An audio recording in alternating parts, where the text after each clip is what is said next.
Minha diretoria acabou no Maracanã, o Flamengo venceu o Corinthians por 1-0, tá classificado, vai pegar o vencedor de Tajeres ou Vélez. O Tajeres o Flamengo já conhece dessa Libertadores. O Vélez, eu acho que o pessoal tá pintando um pouco exagerado aí, né, pelo jogo que eu assisti. Essa coisa toda, o Tajeres até deu um trabalhinho, acho até que o Tajeres vai se classificar, mero palpite, mas enfim, o Flamengo conseguiu passar pelo Corinthians como a gente imaginou que seria depois do jogo de ida, né, onde evidentemente o Flamengo deu 99% dos passos que ele tinha que dar para conseguir a classificação. Eu tinha uma expectativa diferente do jogo de hoje. Eu achei que o jogo de hoje era 8,80. Eu achei que era um jogo assim, ó, ou o Corinthians faz 1-0 e o jogo vira um drama no Maracanã, ou o Flamengo dá uma paulada no Corinthians daquela tipo contra o Grêmio. Porque você abrir espaço para esse time do Flamengo é um suicídio absolutamente descomunal. Tanto que o Corinthians, depois que toma o gol, ele abre um pouquinho de espaço. Mas ele não abre tudo não, porque ele falou, ou é melhor eu sair daqui tomando 1-0 do que eu sair daqui tomando 5-0. Porque realmente a missão já era quase impossível, e a partir do momento que o Flamengo faz o gol, o jogo se torna para lá de impossível. O Flamengo já entra em campo razoavelmente classificado e confirma isso com gol. Mas o gol demorou para sair. Teve o primeiro tempo, teve um jogo razoavelmente equilibrado no primeiro tempo. O Corinthians conseguiu de alguma forma equilibrar as ações, mas é aquilo que eu tenho dito, as ações do Corinthians, elas não são condizentes com os resultados do Corinthians. O Corinthians é um time que, no final do jogo aqui, o repórter lá do SBT tava falando os números lá, que eu ia citar no vídeo. O Corinthians é um time que ganhou 2 jogos em 10 na Libertadores, o Corinthians fez 5 gols em 10 jogos, sabe? E quando você pega a tabela do Brasileiro, você vê o número de gols do Corinthians, é uma vergonha. Então, assim, a produtividade, o futebol apresentado pelo Corinthians é ruim desde o começo do ano. Que é porque chegou o jogador, porque machucou, porque isso, que aquilo. Beleza, cada um tem a sua opinião. Eu não acho que o técnico do Corinthians faz um puta trabalho. Eu acho um trabalho ok pra caralho. Tá? Ok, não precisa mandar ele embora, mas passa muito longe de, nossa, que puta, mas muito longe. Né? O Corinthians ofensivamente ele é nulo. Ele pega a bola com o Renato, com o Willian, com o Roger, com quem tiver, ele não consegue criar oportunidade de gol. Hoje o Corinthians chutou no gol até o final do jogo ali, ele tinha chutado até uma bola a mais do que o Flamengo. Mas chance de gol? Tinha. Não tem gol perdido. Quem perde os gols é o Flamengo. Para ser mais específico, hoje o Gabigol.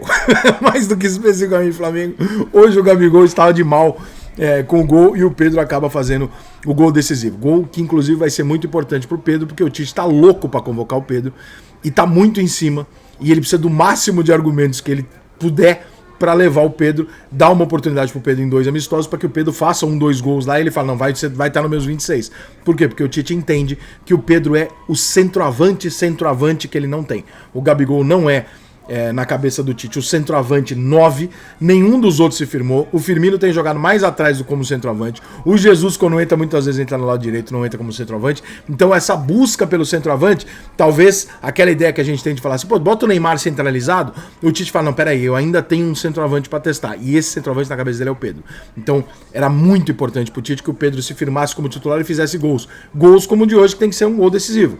O Pedro não tem um histórico no Flamengo, até por muito tempo de reserva, mas mesmo agora como titular, ele tem uma diferença pro Gabigol, que eu vou me aprofundar mais em outro vídeo, que é o fator decisivo. Então assim, o Gabigol é um cara que perde muito gol pra caralho. Realmente o Gabigol é um cara que perde muito gol. Mas os gols do Gabigol são no clássico, na final, na decisão. Entende? Os gols do Pedro não são... ele não tem esse histórico para apresentar em gols decisivos que o Gabigol tem. Então é uma escolha muito difícil. O cara que faz mais gols, ou que é mais constante, e talvez até tecnicamente melhor, ou o cara que tem o culhão de gostar do jogo foda e não necessariamente ser regular o tempo inteiro. É uma decisão difícil. Mas hoje ficou mais um jogo onde você vê que hoje não precisava, estava resolvido. O Gabigol perdeu o gol pra caralho. O Pedro foi lá e fez o dele, né? Talvez no jogo seguinte, se o Flamengo perde de 1-0 lá pro Tajeres ou pro Vélez, quem seja, chega na volta, o Flamengo ganha de 2-0, tu vai ver como o Gabigol vai ter feito o primeiro gol. O histórico do Gabigol é esse, então é complicado fazer essa escolha e não separar muito bem esses 2 jogadores. Sobre a atuação do Flamengo, cara, eu super compreendo o primeiro tempo do Flamengo ter sido tímido. O Flamengo chutou 3 bolas no gol, não teve nenhuma grande chance, foi um primeiro tempo. Por quê? Porque ele tinha que segurar o ímpeto do Corinthians. A única alternativa que o Corinthians tinha é ir pra cima do Flamengo e tentar fazer o gol.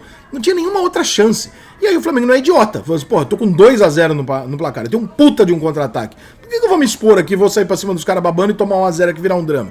Fez certinho o Flamengo, jogou o primeiro tempo tranquilo, deixou os principais jogadores do Corinthians cansarem, inclusive, porque a gente sabe que tem esse problema físico no Corinthians, e aí no segundo tempo o ímpeto do Corinthians vai ser menor, naturalmente, pela questão física, pela falta de qualidade. Em algum momento o Renato Augusto e o Willian não vão poder render aquilo tudo que eles estavam rendendo, e aí é aquela luta de Muhammad Ali com o George Foreman, né? Você vai chegar uma hora que você vai falar, cara, ele vai me bater tanto e não vai conseguir me derrubar, que uma hora ele cansa.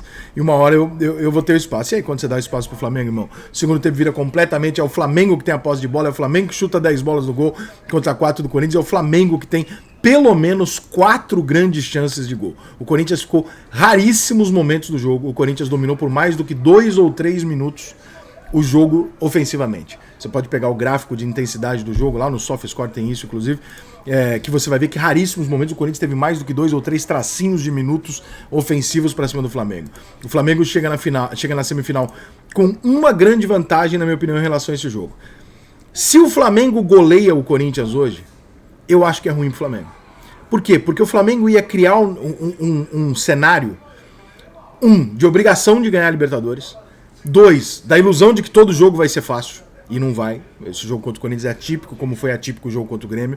O normal é você ter dificuldades, mesmo com o Flamengo tendo o time que ele tem.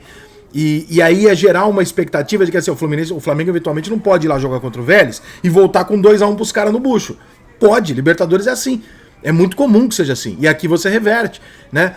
E aí pode se gerar aquela coisa de, pô, o Flamengo ganhou do Corinthians, o Flamengo ganhou do Corinthians lá e aqui, o Corinthians goleou o Corinthians aqui.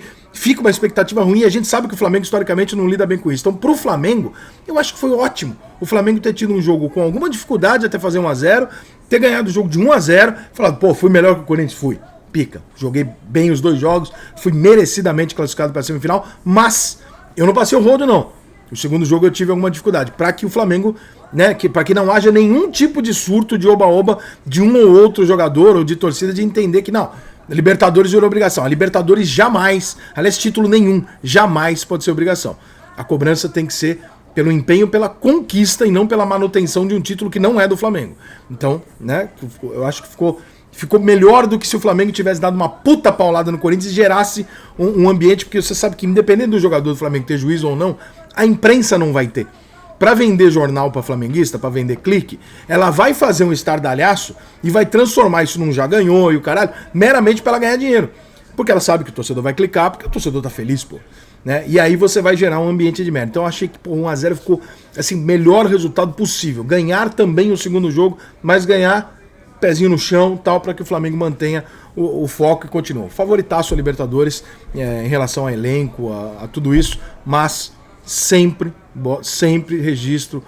São Paulo, quando foi campeão da Libertadores, com o time que tinha, foi 1-0, 2-1 lá e vira aqui. O Galo, quando foi campeão, foi nos pênaltis. O Palmeiras, campeão, foi nos pênaltis. A Libertadores é muito difícil. O próprio Flamengo, quando ganhou a Libertadores 2019, ganhou daquela maneira que ganhou no finalzinho. Então, não esperem esse espetáculo, essas goleadas sempre, porque não é assim. Então, só tenham isso em mente, porque senão vocês vão criar uma expectativa de uma coisa que dificilmente vai acontecer, que é sair goleando todo mundo até o final e ganhar a Libertadores. Isso nunca aconteceu. Seria, acho que, a primeira vez, e acho que não é o caso. Então, o Flamengo tá muito forte, favorito, tá bem demais com o Dorival. Desconfio até que ele seja português, mas é possível que hajam dramas ainda na Libertadores, embora o Vélez e o Tadieres sejam bem inferiores ao Corinthians. O que tudo indica é que o Flamengo tem todos os argumentos do mundo para chegar na final. Negar isso é querer fazer tipo. Pode acontecer uma merda? Pode. Mas o Flamengo é muito melhor que o Tadieres e é muito melhor que o Vélez. Porque o Corinthians é melhor que os dois. Então a gente tem tudo para imaginar que um finalista brasileiro acho que a gente vai conseguir colocar lá, que é o Flamengo. Vamos ver se do outro lado o Palmeiras ou o Galo, quem passar, garante a dele ali. Ou o Atlético Paranaense, que também tá vivo, né? Olha aí, eu esquecendo do Atlético.